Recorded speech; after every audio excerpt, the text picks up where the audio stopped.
La Russie n'a pas condamné l'attaque iranienne.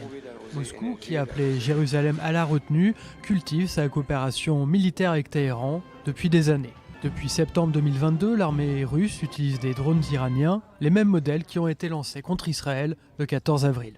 L'année dernière, une usine de fabrication de drones iraniens était ouverte en Russie. L'objectif de produire 6000 drones offensifs dans l'installation basée au Tatarstan doit être atteint à l'été 2025. La coopération militaire s'est accentuée avec la signature d'un contrat de vente d'hélicoptères et d'avions en novembre dernier. Des avions de chasse Sukhoi 35 auraient dû être livrés à l'Iran.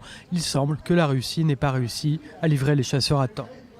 Sur le plan de la défense antiaérienne, l'Iran possède le missile S-300 de fabrication russe. Le système S-400 russe est convoité par le régime des Mollahs, qui est considéré comme le moyen le plus efficace de faire face aux avions de chasse furtifs tels le F-35.